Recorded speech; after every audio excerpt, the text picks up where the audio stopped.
السلام علیکم ورحمۃ اللہ وبرکاتہ۔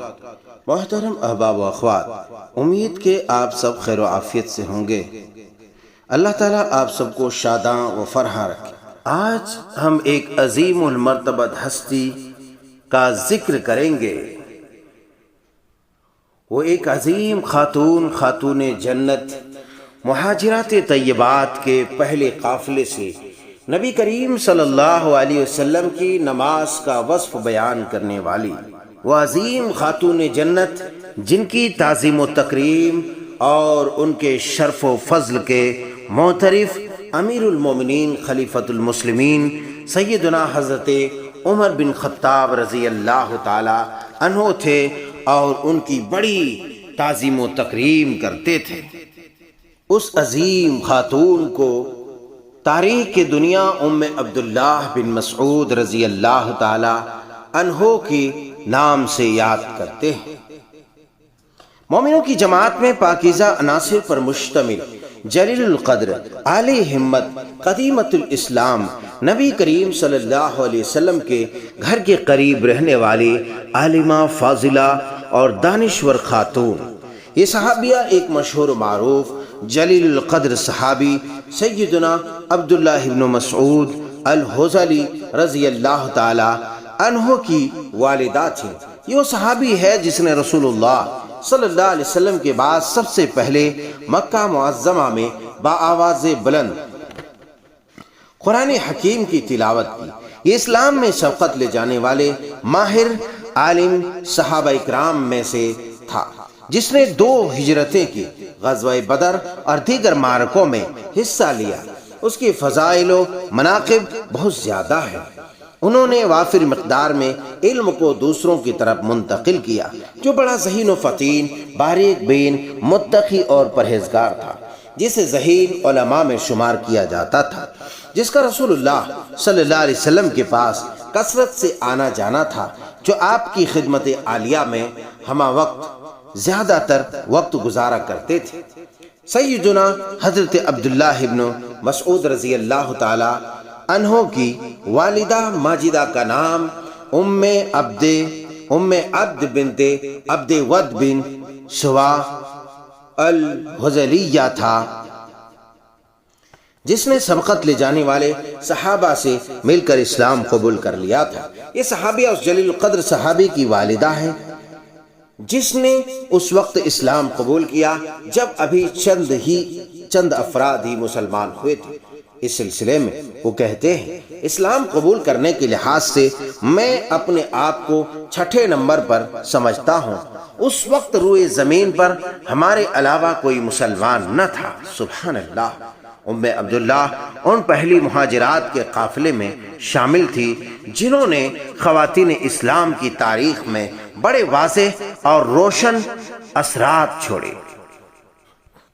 اہل بیت سے ان کا بڑا گہرا تعلق تھا۔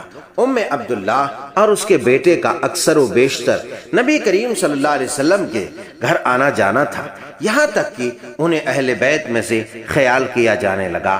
حضرت ابو موسیٰ اشعری رضی اللہ تعالی عنہ بیان کرتے ہیں کہ میں اور میرا بھائی یمن سے آئے، ہم تھوڑی دیر ٹھہرے، ہم نے عبداللہ بن مسعود اور ان کی والدہ کو رسول گرامی صلی اللہ علیہ وسلم کے اہل بیت میں سے خیال کیا، کیونکہ ہم نے دیکھا کہ وہ اور ان کی والدہ رسول گرامی صلی اللہ علیہ وسلم کے پاس اکثر و بیشتر آتے جاتے رہتے ہیں۔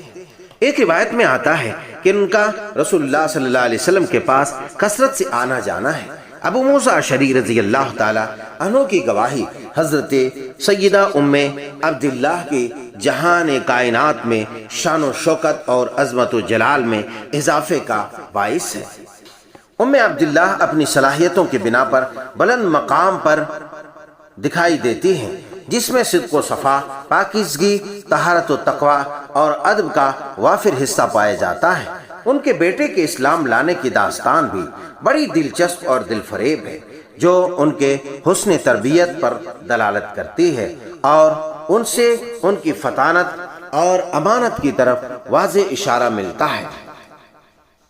ابن سعد علیہ الرحمہ زر بن حبیش اور وہ عبداللہ بن مسعود سے روایت کرتے ہیں، کہتے کہ میں ابھرتا ہوا جوان تھا، عقبہ بن ابی معیط کی بکریاں چرایا کرتا تھا۔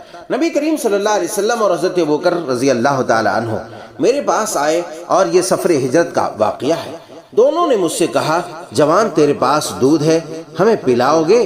میں نے کہا، میں تو امین ہوں، آپ کو دودھ پلا نہیں سکتا۔ نبی کریم صلی اللہ علیہ وسلم نے فرمایا، کوئی ایسی بکری تمہارے پاس ہو جو دودھ دینے کے قابل نہ ہو؟ سبحان اللہ، سبحان اللہ۔ میں نے کہا، جی ہاں بالکل۔ میں نے ایک ایسی ہی بکری ان کے سامنے پیش کر دی۔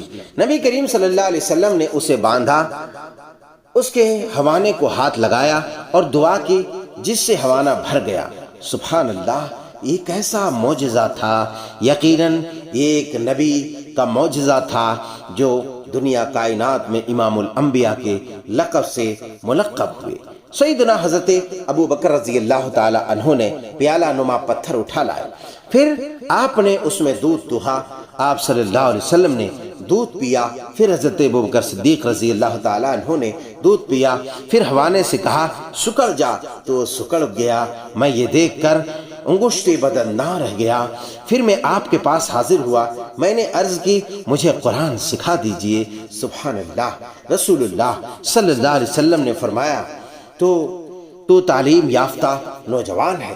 میں نے قرآن حکیم کے 70 سورتیں سیکھی جو مجھے بالکل ازبر ہے۔ ام عبد کا نبی کریم صلی اللہ علیہ وسلم کے نزدیک بڑا خاص مقام و مرتبہ تھا۔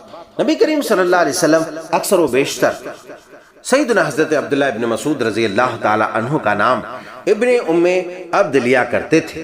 عبداللہ ابن مسعود رضی اللہ تعالی عنہ کا اکرام نبی کریم صلی اللہ علیہ وسلم کے اس فرمان سے بھی ہوتا ہے، جس روایت کو امام احمد نے اپنے مسند اور امام ابن ماجہ نے بھی اپنی سنن کے اندر ذکر فرمایا، من احب ان يقرأ القرآن غزا كما انزل فليقرأه على قراءة ابن ام عبد۔ سبحان اللہ۔ جو پسند کرتا ہے کہ قرآن اس طرح پڑھے جس طرح نازل کیا گیا، تو وہ عبداللہ ابن مسعود رضی اللہ تعالی عنہ کے لہجے میں پڑھے۔ سبحان اللہ۔ یہ کس قدر عظیم المرتبت ہونے اور آپ کے اعزاز میں، آپ کی شان میں یہ نبی کریم صلی اللہ علیہ وسلم کی حدیث مبارکہ شاہد ہے۔ نبی کریم صلی اللہ علیہ وسلم نے فرمایا، تمسکوا بعہد ابن ام عبد، عبداللہ بن مسعود کے عہد کو تھامے رکھو۔ اللہ اکبر۔ یہ بہت بڑی اعزاز کی بات ہے۔ آپ صلی اللہ علیہ وسلم نے ارشاد فرمایا، قد رضیت لکم ما رضی لکم ابن ام عبد، میں تمہارے لیے وہی پسند کرتا ہوں جو تمہارے لیے عبداللہ ابن مسعود نے پسند کیا۔ اس میدان میں سنہری واقعات میں سے ایک یہ ہے جسے امام طبرانی علیہ الرحمہ نے امام ابو داؤد علیہ الرحمہ کے حوالے سے ذکر کیا ہے کہ رسول اللہ صلی اللہ علیہ وسلم نے عبداللہ ابن مسعود رضی اللہ تعالی عنہ کو حکم دیا کہ وہ خطبہ دیں، تو کھڑے ہوئے اور کہا، یا ایہا الناس ان اللہ عز وجل ربنا وان الاسلام دیننا وان القرآن امامنا وان البیت قبلتنا وان هذا نبینا او ما الى النبی صلی اللہ علیہ وسلم رضینا ما رضی اللہ تعالی لنا ورسول۔ کہ لوگو، اللہ ہمارا رب ہے، اسلام ہمارا دین ہے، اور بے شک قرآن ہمارا امام ہے، بیت اللہ ہمارا قبلہ ہے، اور یہ ہمارے نبی ہیں، اور ساتھ ہی نبی صلی اللہ علیہ وسلم کی طرف اشارہ کیا جو اللہ اور اس کے رسول نے ہمارے لیے پسند کیا، ہم بھی اس پر راضی ہیں۔ نبی کریم صلی اللہ علیہ وسلم نے ابن ام عبد نے، آپ نے فرمایا، ابن ام عبد نے درست کہا، ابن ام عبد نے درست کہا اور سچ کہا، اللہ تعالیٰ تیرے اور میری امت اور ابن ام عبد کے لیے جس سے راضی، میں بھی راضی ہوں۔ سبحان اللہ، کتنی بڑی بات ہے۔ اللہ نے جو چیز میرے لیے، میری امت کے لیے اور ابن ام عبد کے لیے ناپسند کی، میں نے بھی اسے ناپسند کیا۔ ابن ام عبد یعنی عبداللہ بن مسعود کے لیے یہ تعریفی کلمات اور پاکیزہ نبوی شہادت مبارک ہے۔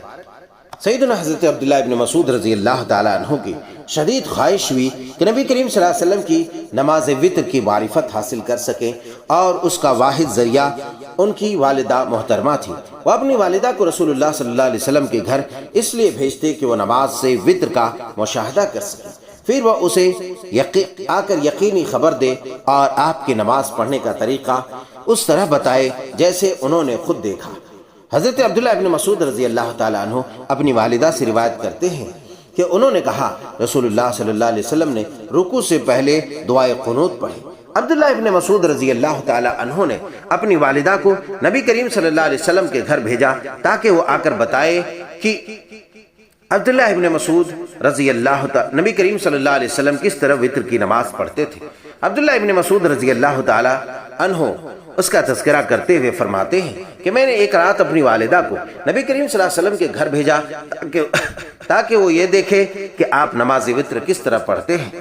وہ وہاں رہی، آپ نے نماز پڑھی، یہاں تک کہ جب رات کا آخری حصہ آیا تو آپ نے نماز وتر اس طرح پڑھی۔ پہلی رکعت میں سبح اسم ربک الاعلی پڑھی، دوسری رکعت میں قل یا ایھا الکافرون، اور تیسری رکعت میں قل هو اللہ احد اللہ الصمد لم یلد ولم یولد ولم یکن لہ کفوا احد۔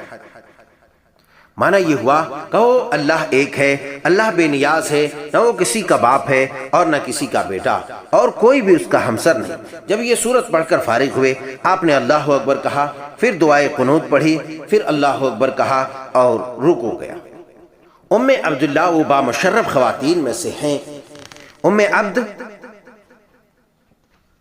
وہ پہلے ہجرت کرنے والی خواتین کے قافلے میں سے تھی۔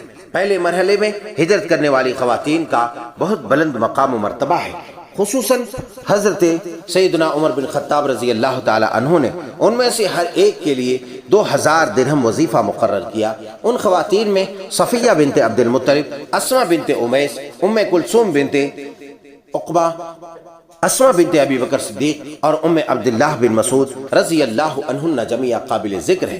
حضرت عمر رضی اللہ تعالی عنہ ان کے فضل و شرف کو پہچانتے تھے، ان کے بارے میں وصیت کرتے تھے کہ ان کا ہر طرح سے خیال رکھا جائے۔ جب ام عبد کا بیٹا عتبہ بن مسعود فوت ہوا، حضرت عمر رضی اللہ تعالی عنہ نے ان کی والدہ ام عبد کا انتظار کیا یہاں تک کہ وہ آئی اور انہوں نے اپنے بیٹے کے لیے دعا کی۔ یہ بات اس چیز پر دلالت کرتی ہے کہ سیدنا عمر رضی اللہ تعالی عنہ اس خاتون کی بڑی تعظیم و تکریم بجا لاتے اور وہ ان کے مقام و مرتبے کو پہچانتے تھے، اور ان کے بیٹے عبداللہ ابن مسعود کے بارے میں بھی جانتے تھے کہ ان کا نبی کریم صلی اللہ علیہ وسلم کے نزدیک کیا مقام تھا۔